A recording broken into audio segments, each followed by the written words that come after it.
अगर गाइस आप भी सैमसंग यूजर हो, आप सैमसंग का मोबाइल यूज करते हो तो गाइस उसमें बहुत प्रॉब्लम आती है साउंड की।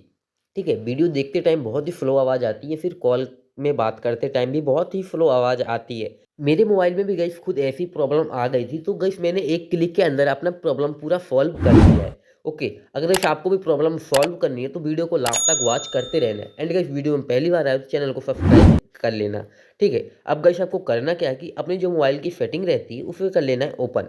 अब जैसे गाइस ओपन कर लेते हो, कुछ इस तरह का इंटरफेस सामने आपके आता है। ठीक है, आपको अब करना क्या है कि एक यहाँ पे ऑप्शन आता है साउंड एंड वाइब्रेशन का। ठीक है, सो गाइस आपको साउंड एंड वाइब्रेशन के ऊपर आपको कर लेना है क्लिक। अब जैसे साउंड एंड वाइब्रेशन के ऊपर आप क्लिक कर लोगे, कुछ नया पेज ओपन हो जाएगा। आपको गाइस यहाँ पे एक ऑप्शन रहेगा वॉल्यूम का। ठीक है, आपको गाइस वॉल्यूम वाले ऑप्शन में आपको कर लेना है क्लिक। अब जैसे क्लिक कर लेते हो गाइस, सबसे ऊपर यहाँ पे राइट साइड देखोगे थ्री डॉट का निशान रहता है। तो गाइस आपको थ्री डॉट के ऊपर कर लेना है क्लिक। अब जैसे गाइस क्लिक कर लोगे तो यहाँ पे ऑप्शन आएगा मीडियम वॉल्यूम लिमिट का। ठीक है, आपको गाइस मीडियम वॉल्यूम लिमिट के ऊपर आपको कर लेना है अगेन क्लिक। अब जैसे क्लिक कर लोगे, कुछ इस तरह का पेज आपके सामने आएगा। सबसे ऊपर देखो गाइस अभी ऑफ है, इसको आपको कर लेना है क्लिक। एंड जैसे क्लिक कर लोगे तो ये गाइस हो जाएगा आपका ऑन।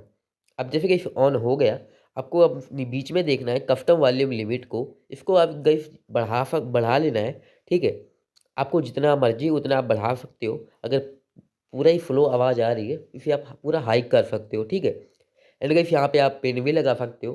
ठीक है, तो मैं अभी पेन रहने देता हूँ। तो गाइस ये सेटिंग आप भी अपने मोबाइल में कर लेना, आपका जो वॉल्यूम का प्रॉब्लम है वो काफ़ी सॉल्व हो जाएगा। सो गाइस बस वीडियो में इतना ही है, मैं आपको मिलता हूँ किसी दूसरी वीडियो के साथ। जब तक कि बाय बाय।